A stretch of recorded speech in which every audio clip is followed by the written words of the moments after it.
On Sunday and a community meeting.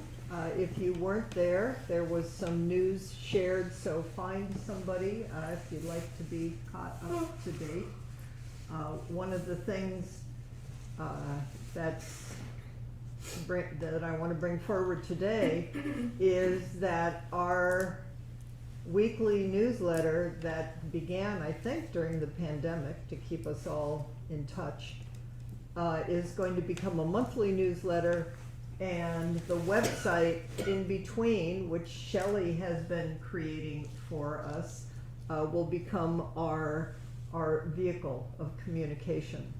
And there will be a Sangha News link on that, and there will also be a Zoom link that is all-inclusive. You push that Zoom link and you can go to Mars. No, sorry. Whoa. But it's like it's gonna. I think we hope is gonna make things much simpler. And while we're in between, who knows what? So Shelley is here today and will be here to support us with all of this. So we're gonna send out the website weekly for a while, just a link to it, just to remind people how to find this stuff and where it is, and we'll just keep in touch and you can tell us how it's going.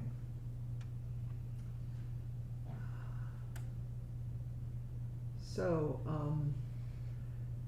we finished the Buddha's teaching on social and communal harmony. Although I listened this past week to Debbie's teaching, and then today Chelsea's teaching on the chapters on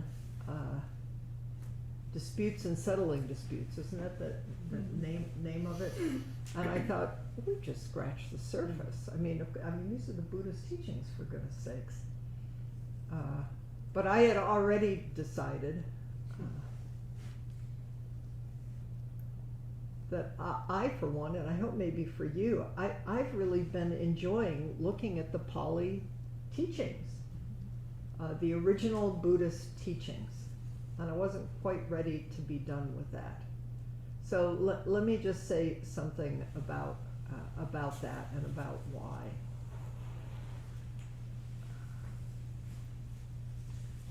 So Theravadan Buddhism is still practiced in Southeast Asian countries. And it is, I may be generalizing, but in general, it's the way it always was, is it's monastic and it's lay people. And lay people are in support of the monastic community. Although it's very wonderful because I've gotten to travel in Southeast Asian countries. And there's monastic temples, but there's also village temples that are just like the seat of village life. It's really wonderful. People just go there, and there's kids, and there's noise, and I actually really love it. Norman Fisher, I'm quoting him, maybe he didn't really say this, but this is what I heard, and it feels true to me, is that the Vipassana tradition, as we know it in this country, which is like at Spirit Rock, I think maybe especially at Spirit Rock, but in the Vipassana tradition, is many of those people, Jack Kornfield and Sharon Salzberg and all those people, went and studied in Theravadan countries, but then they came back here and they adapted those teachings for Westerners. So, as I remember Norman saying, they kind of made up a religion. and they got to drop all of the religious stuff around it because it became more psychologically oriented and which is really wonderful because they're in some ways they can more easily adapt to this culture. So you can turn out more teachers, and you can play in it a lot more. Zen, on the other hand, became not, when it came to the West, men and women began practicing together, which was a great shock to the Japanese tradition because they were always kept separate, and they're probably still watching us with these heathens with great wonder. Yes. But we also brought the religious trappings with us. I'm generalizing a lot. So there's a religiosity to, it's like when you come in, there's all these forms, which turns a lot of people off. And then you go to Vipassana communities and you don't have to deal with that stuff. But it's also, there's something really beautiful that we get to do these forms, and that there is something, there's a different, and here the training, it's like, it's like you train for 100 million years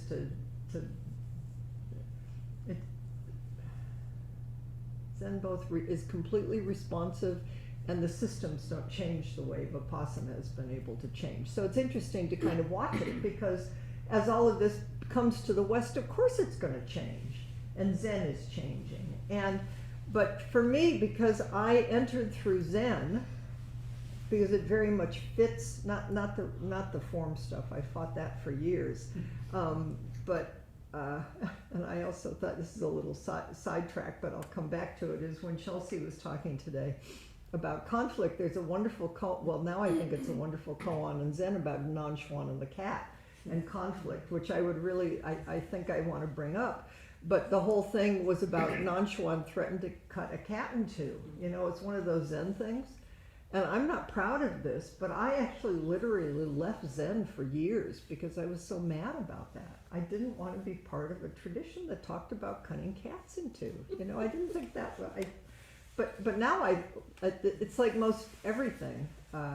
All those things that I said no to, now I think, what a great koan. So, because it brings up so much. So I think maybe I'll bring it forward for all of you, and you can see what it brings up for you, but not today. So to go to the early I so much appreciated doing the Buddhist teachings on social and communal harmony, because their words, so practical. It's very practical. It doesn't talk about cutting cats in two. It's not necessarily poetic. It's just the Buddha really just like, the story is that the Buddha met each person as they were and just met them and gave really practical advice, and then later it was codified. But so all of that is to say, Bhikkhu Bodhi, when he compiled that anthology that we were just looking at, he very briefly mentioned the Brahma Viharas, or they're also called the Four Immeasurable, or the Four Divine Abodes, which we have studied at other times, but it feels to me so much like the ground that's under everything, that I want to spend a little time turning towards that.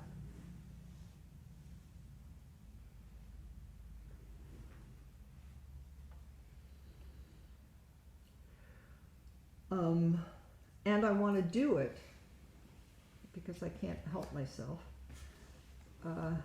Rhonda McGee, who I deeply respect, African-American teacher, lawyer, meditation teacher, social justice, recently recommended a book called On Tyranny, 20 Lessons from the 20th Century by Timothy Snyder. So I ordered it. And when I thought about it, I think these days both sides actually think the other side is trying to do some kind of tyranny.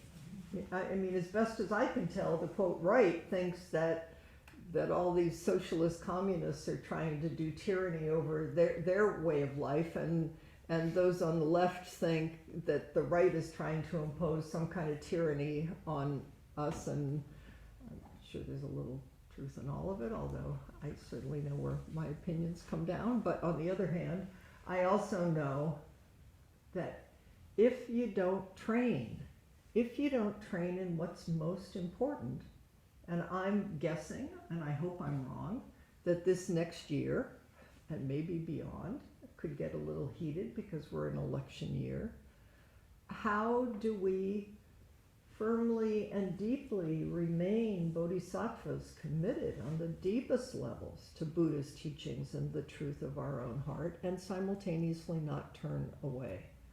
I mean, this really interests me deeply.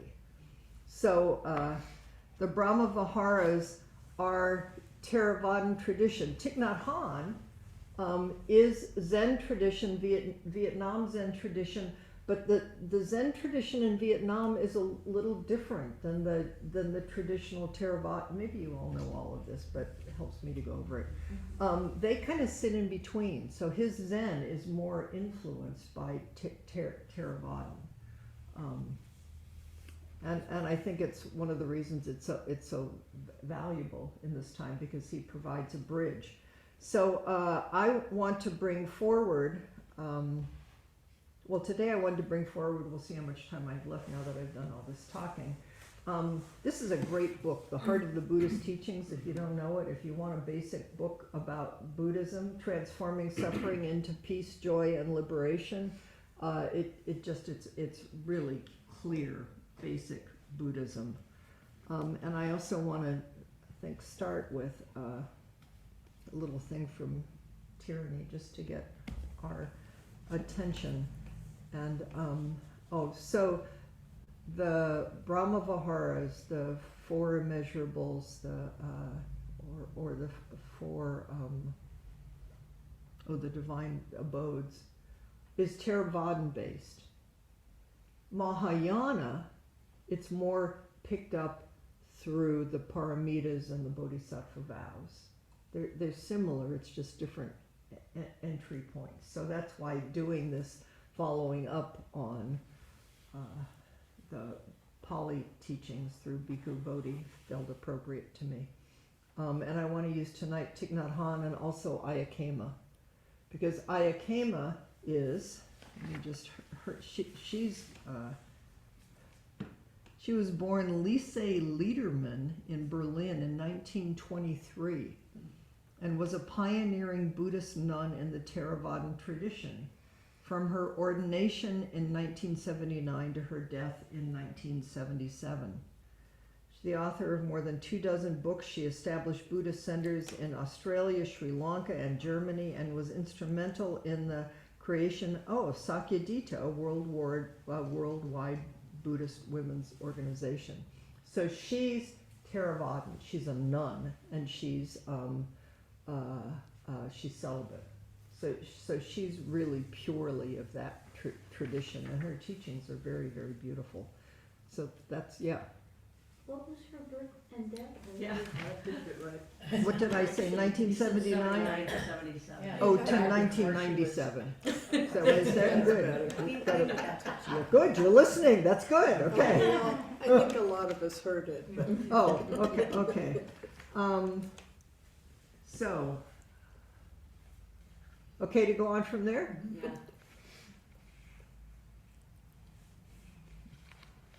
So he says in his little book on tyranny, history does not repeat, but it does instruct.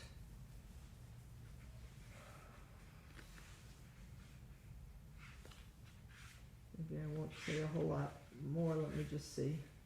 History can familiarize and it can warn. And interesting, in the late 19th century, just as in the late 20th century, the expansion of global trade generated expectations of progress, and in fact, there were backlashes. So I mean, that puts us where we are right now, it seems to me, in an historical perspective. Both fascism and communism were responses to globalization. People just get scared, you know? We're tribal and we just turn inward. Who are those other people out there? They're not us. Both fascism and communism were responses to globalization, to the real and perceived inequalities it created, and the apparent helplessness of the democracies in addressing it.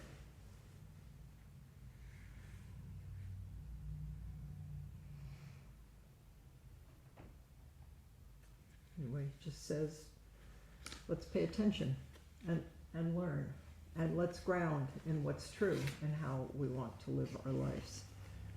So then I thought, you probably have heard about this study, but it, to me, brings forward why we need to study and practice and have Sangha, and why it's important to practice things like the Brahma Viharas. I mean, not just talk about them, but practice them.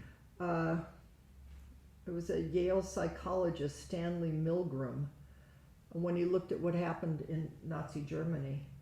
And he wanted to show that there was a particular authoritarian personality that explained why that had happened.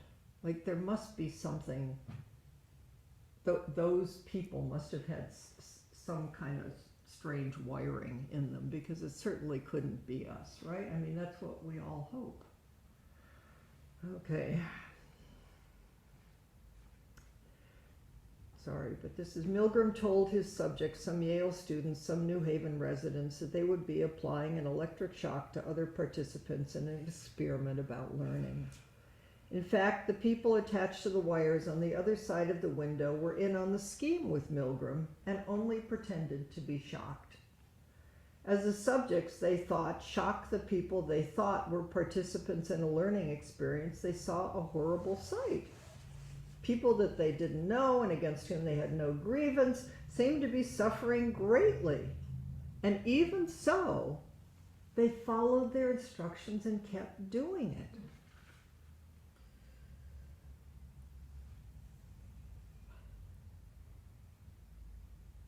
Even those who did not proceed all the way to the apparent killing of their fellow human beings left without inquiring about the health of the other participants. You know, human beings, we're complicated critters. We just are. When we get scared or when somebody tells us to do, we'll just follow. You know, it's like somebody comes along who's an authority and tells us what to do. We'll talk more about this. His next one is, do not obey in advance, which means you have to know what your life is grounded in, moment after moment, because we just don't know. Okay. We know what our lives are grounded in, because we're going to help each other remember over and over and over. Chapter 22, The Four Immeasurable Minds by Thich Nhat Hanh.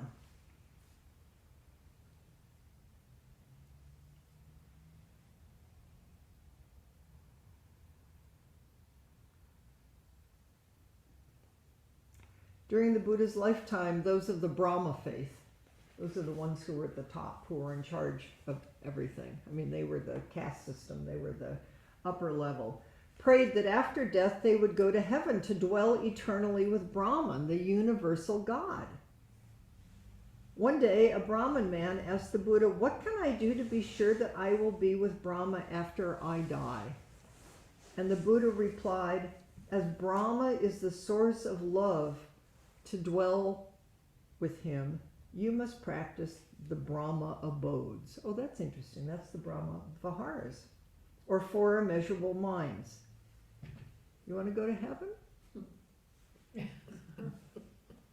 Practice love, compassion, joy, and equanimity.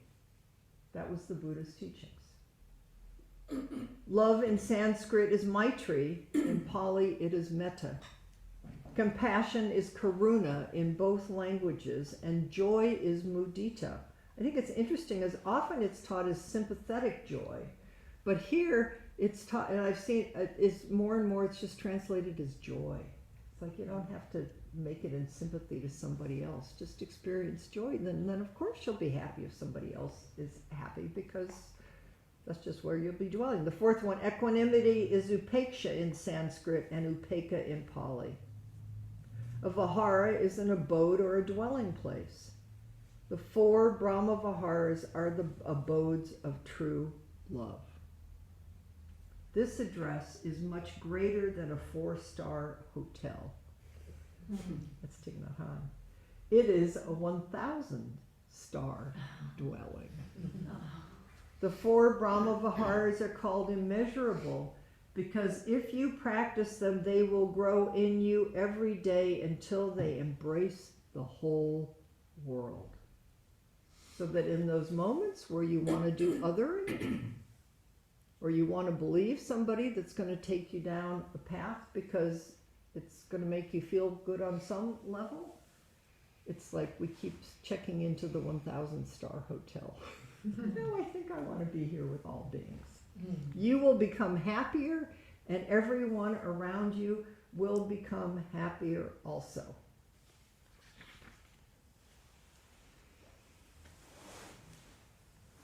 One time, the Buddha said to Ananda,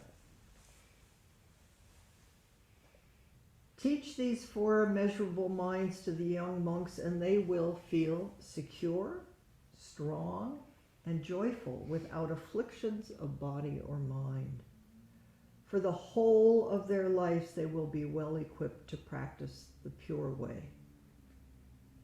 On another occasion, a group of Buddha's disciples visited the monastery of a nearby sect, and the monks there asked, "We have heard that your great Gautama teaches the four immeasurable minds of love, compassion, joy, and equanimity. Our master teaches this also. What is the difference?" The Buddha's disciples did not know how to respond, and when they went back to their monastery, this is what the Buddha told them. "Whoever practices the four immeasurable minds together with the Four Noble Truths and the Eightfold Path of Awakening," which is the path, which is, in Dogen's language, continuous practice. There is suffering, there's a cause of suffering, there's a freedom from suffering, you can wake up in the midst of freedom, you can wake up in the midst of suffering, and you can embody it and live it, which is the Noble Eightfold Path, which is also the Bodhisattva vows, depending on which way you're entering it. That is enlightenment. Love, compassion, joy, and equanimity are the very nature of an enlightened person. They are the four aspects of true love within ourselves and within everyone and everything. It's the true nature of who each one of us is and the true nature of everything. Confusion is, the way Dogen says it is, what a Buddha is someone who knows they're deluded. If you think you're not deluded, keep looking. just study these squirrely minds and watch how judgments come up, but they just kind of like float up, and whether you grab hold of them or not, those are the choice points. That's how we change and become who we really are and bring forward what's really the truth of what is. Okay.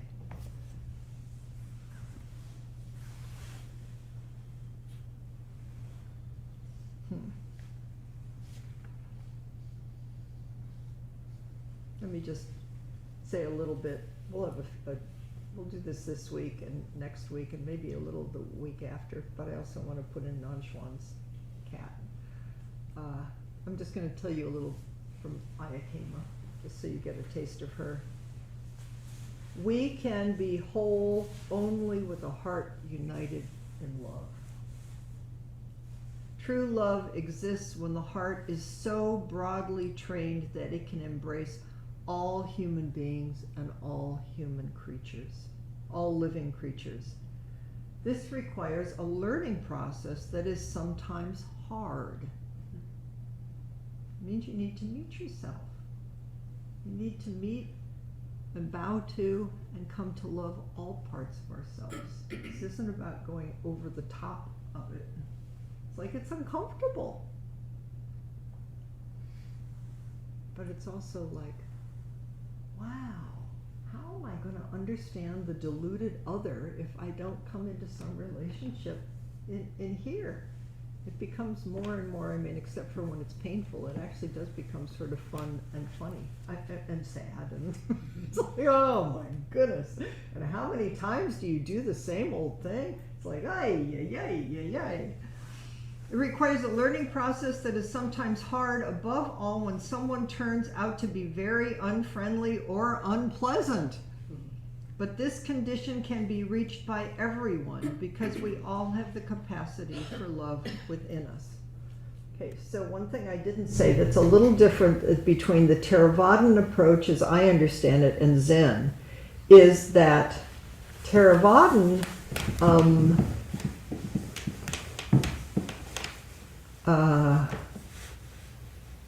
well, in Zen, we just sit down in the middle of all of it. And this feeling of you just watch it come and it goes, and there's just more space, and it's just like, oh, there it is. Oh, hi, old friend. Oh, hi, Mara, to use kind of is. In Theravadan, there's more a feeling of you train so to stop all that stuff. So that there are deep concentration states. And you go, and it's not either or. I think it can be very helpful to do that, and that's part of what we do in Sesshin, but the language is a little different. The language is more, as she said,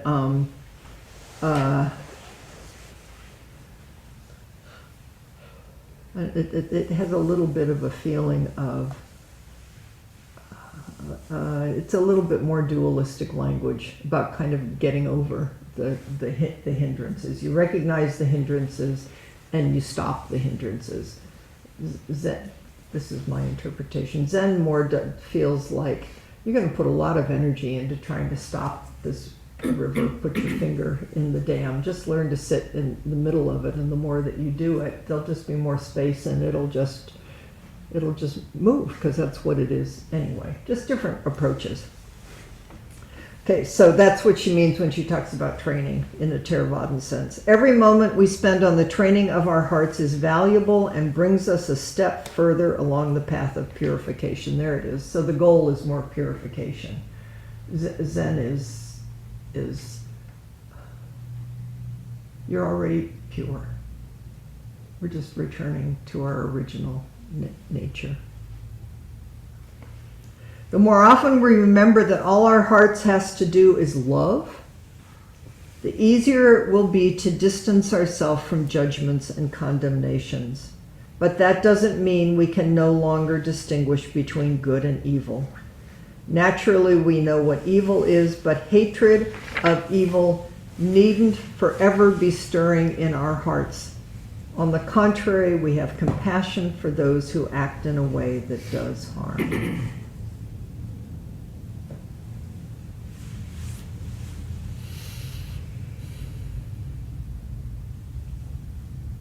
We are all looking for an ideal world.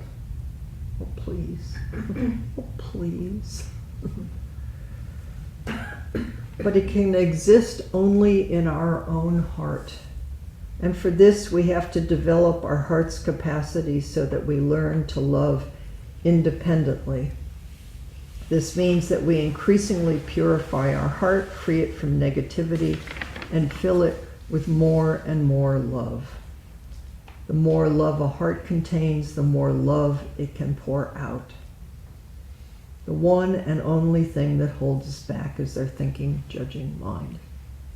Again, Zen would just say, study your thinking, judging mind. You don't have to purify it. Just bow to it. Give the horse a cow, a big pasture, and that already, just noting it already transforms it. So the only thing that matters is to incline one's own heart toward love, because the person who loves is by nature lovable too. But we love for the sake of love, and so we succeed in filling our hearts with love, and the fuller it gets, the less room there is for negatives.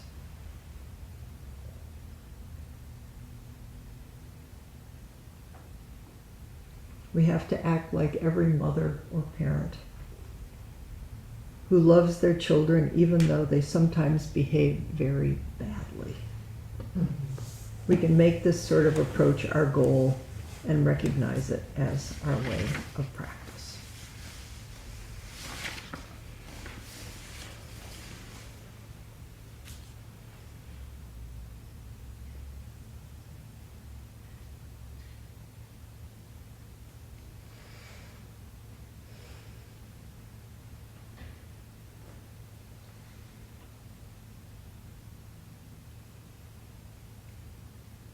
What's love mean to you? Just thought that's a good question. That'll keep you busy for a few minutes. But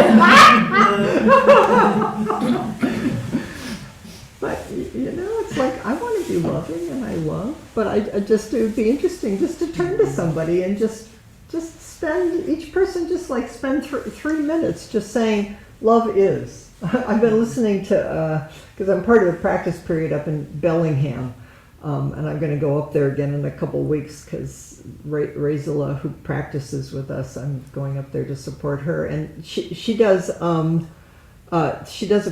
practice questioning where you have to say love is, and then you say it till the very end until you run out of things, and then when you run out of things, the other person says again, and what is love? And you have to keep doing it and doing it. So I don't think we're going to do that right now because you do it for a really long time. I would guess you get pretty uncomfortable. But just turn towards somebody and just, each person just take three minutes, and I'll put you guys in groups. Just love is. See what comes out of your mouth, your heart.